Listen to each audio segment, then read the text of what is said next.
हैदर करके शिवचरण की अपने चचेरे भाई गुलिया से काफी दिनों से दुश्मनी चली आ रही थी। दुश्मनी की वजह थी गांव से जुड़ी उनकी जमीन, जिस पर गुलिया कब्जा करके बैठा था, जबकि पूरा गांव कहता था कि उस जमीन पर बेचारे शिवचरण का हक है। गुलिया भैया, ये देखो, आपका ही भतीजा है, अब बड़ा हो रहा है। कृपया मेरी जमीन मुझे वापस कर दो। अबे तू फिर आ गया भिखारी कहीं का। तेरा बच्चा बड़ा हो रहा है तो मेरा भी बच्चा बड़ा हो गया है। ये देख, इसे भी तो जमीन चाहिए, तुझे कहां से दे दूं? पर मैं तो मेरी जमीन ही मांग रहा हूँ गुलिया भैया। अबे काहे की तेरी जमीन? कहा ना वो जमीन मेरी है। आपके कहने से क्या होता है, सारा गांव जानता है ये जमीन मेरी है। लेकिन कानून नहीं मानता ना। एक काम कर, जाके जमीन के कागजात ले आ, मैं जमीन तुझे दे दूंगा। पर जमीन के कागजात नहीं मिल रहे हैं ना। तो जमीन भी नहीं मिलेगी। चल भाग यहां से।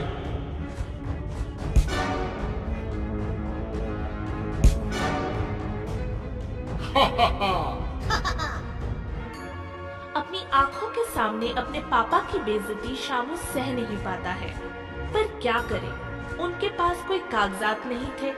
वो रोता सा उदास सा गांव की अपनी बगिया की तरफ चला जाता है, जहां बनी एक छोटी सी पहाड़ी पर बैठा एक अघोरी तपस्या करने के लिए अपनी चीजें सजा रहा है। तभी शामू देखता है उसके पास ही रखी एक छोटी सी कांच की शीशी लुढ़कती हुई नीचे की ओर गिरने लगती है। अघोरी पकड़ना चाहता है पर पकड़ नहीं पाता है। तभी शामू जल्दी से आगे बढ़कर उसे कैच कर लेता है। ये देख अघोरी खुश हो जाता है।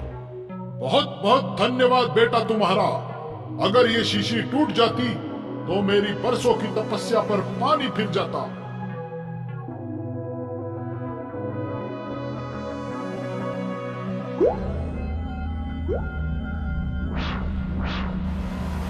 परदादा, ओ मेरे दादा, आओ आओ, मुझे वो मंत्र बताओ जो हमारे अघोरी समाज भूल चुका है। बताओ, जो हमारी तपस्या को और आगे बढ़ाएगा। बताओ परदादा, आओ बताओ, वो मंत्र क्या था? धन्यवाद परदादा। दादाजी नमस्कार, बापूजी नमस्कार, दादी परदादी अम्मा को मेरा प्रणाम कहना। अरे बालक, तुम अभी तक यहीं हो? बाबा, आप अपने दादा परदादा बापू से कैसे बात कर रहे थे? वैसे तो मैं किसी को नहीं बताता, पर तुमने मेरी जो ये शीशी टूटने से बचाई थी, इसमें एक जादुई सूरमा है। इसे आंखों में लगाने से हम अपने पूर्वजों की आत्मा के दर्शन कर सकते हैं, उनसे बात कर सकते हैं। बाबा, ये किस दुकान पर मिलता है? मैं भी खरीदूंगा। ये किसी दुकान में नहीं मिलता। इसे हिमालय में रहते हुए हमारे गुरु ने गहन तपस्या से बनाया है। खैर, आज तुम्हारी वजह से ही ये मेरे पास है। लो, अगर मैं यहाँ रहता तो तुम्हें ये शीशी दे देता, पर हम तो रमते अघोरी हैं, पता नहीं कल कहाँ होंगे। सो तुम्हारे एहसान के बदले तुम्हें थोड़ा सा दे देता हूँ।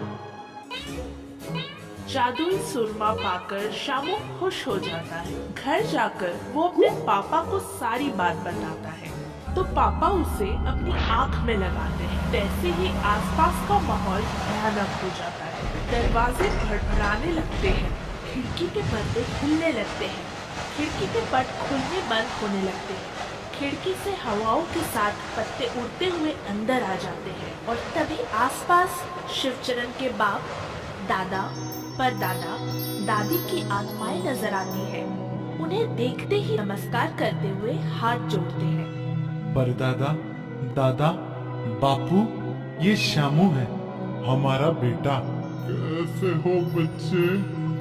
ठीक हो दादाजी, आपका आशीर्वाद है। हमारे खानदान का नाम रोशन करना। जी दादाजी। दादाजी, अपने गांव के शहर के पास वाली जमीन के कागजात कहाँ हैं? आखिरी बार आप ही तो लेकर तहसील गए थे, फिर आपने कहाँ रखे? कुछ पता नहीं। बेटा, वो उस धोखेबाज के घर के अंदर वाली कोठरी में जो अनाज की ढेरी है, उसमें प्लास्टिक में लपेटकर उसने छुपा रखी है। शिवचरण को पता चले ही वो अपने चचेरे भाई गुलिया के यहाँ जाता है। गुलिया उसे आया देख शॉक्ड होता है और उसे सीधा अंदर जाते देख रोकना चाहता है, पर शिवचरण रुकने के बजाय सीधा उसके अंदर वाली कोठरी में बनी अनाज की देहरी में से अपने कागजात की फाइल निकाल लेता है। ये देख गुलिया की आंखें सरप्राइज से खुली रह जाती।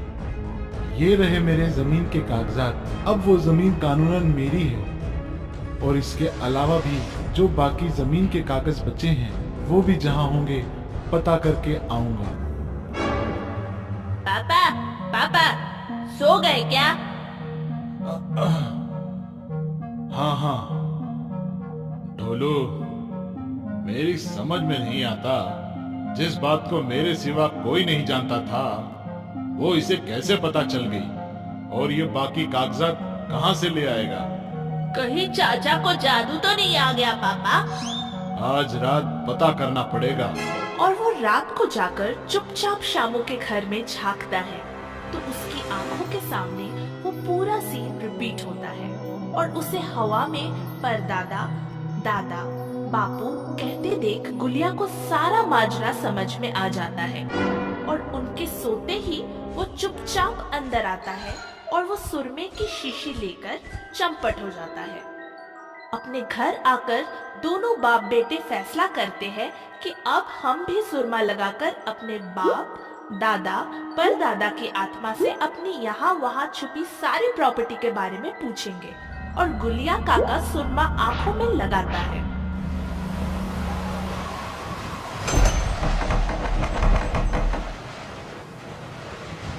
लो पापा, आ गए आपके बाप दादा। बापू, दादा, परदादा, आप लोगों की नजर में हमारी जहाँ जहाँ भी जमीन है या जहाँ जहाँ भी आप लोगों ने पैसा जेवर गाड़ रखे हैं उनके बारे में जल्दी से बता दो। इधर आ, बताती हूँ मेरे जेवर कहाँ है। पूर्वजों की आत्माएं मिलने आए हैं, ना राम राम, ना नमस्कार, जेवर और पैसे चाहिए। ये ले, ये ले। दादी, वो शिवचरण तेरा चचेरा भाई है, तुम दोनों एक ही खून हो और इतने सालों से तू अपने खून से ही गद्दारी करता रहा। हाँ, उसके जमीन के पेपर चुराकर उस पर जुर्म ढाता रहा। ऐसा तो हमारे खानदान में कोई नहीं था। मारो इसे, बहू का गुलाब। बहू के कहने पर मुझे टाइम से खाना भी नहीं देता था। हाँ, हमने भी ऊपर से देखा था। बचाओ, बचाओ, बचाओ! शिव भाई, शिव भाई! क्या हुआ? क्या हुआ? अरे ये तो गुलिया काका है। पापा, इनके हाथ में तो अपने सुरमा की शीशी है। क्या हुआ? तुम चीख क्यों रहे हो? हमारे बाप दादा, परदादा, दादी की आत्मा मुझे मार रही है। प्लीज बचाओ मुझे।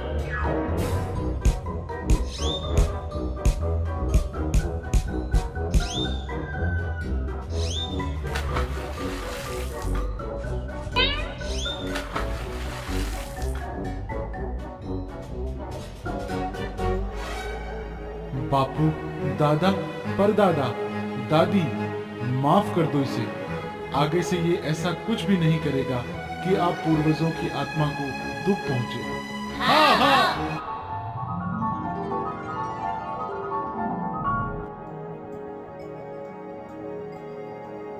देखा गुलिया काका, इससे आज एक बात समझ में आ गई।